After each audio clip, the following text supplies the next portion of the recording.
মাঠের ঠিক পাশেই ছিল এক ঘন বন। সেই বনে থাকতো এক চতুর কাক।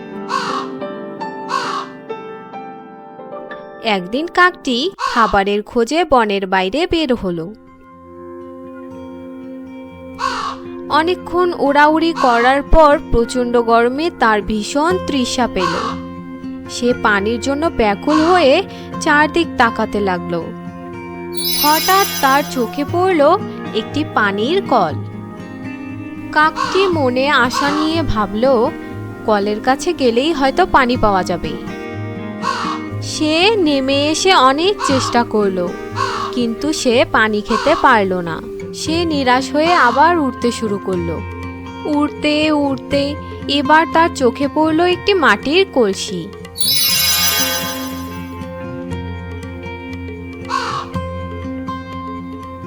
কাকটি উড়তে উড়তে কলসির মুখে গিয়ে বসল।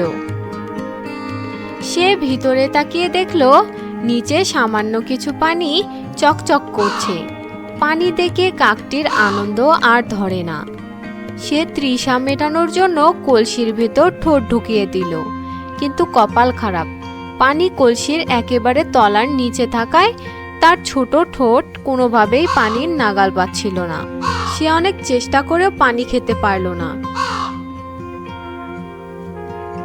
সে হতাশ হয়ে উড়ে যাবে, ঠিক তখনই তার মাথায় একটা বুদ্ধি এলো। সে দেখলো কলসির ঠিক পাশেই বেশ কিছু ছোট ছোট নুড়ি পাথর পড়ে আছে। কাকটি আর দেরি না করে তার ঠোঁট দিয়ে একটা করে নুড়ি পাথর কুড়িয়ে এনে কলসির ভেতরে ফেলতে লাগলো। এভাবে সে অনেকগুলো পাথর কলসির মধ্যে ফেললো।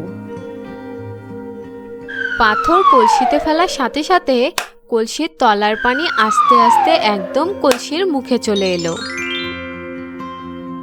বুদ্ধিমান কাকটি পানি খেয়ে তার পিপাসা মিটালো এবং আবার উড়াল দিল খাবারের খোঁজে। বন্ধুরা, এই গল্পটি থেকে আমরা শিখতে পারলাম বুদ্ধি আর ধৈর্য থাকলে যে কোনো কঠিন পরিস্থিতি জয় করা যায়।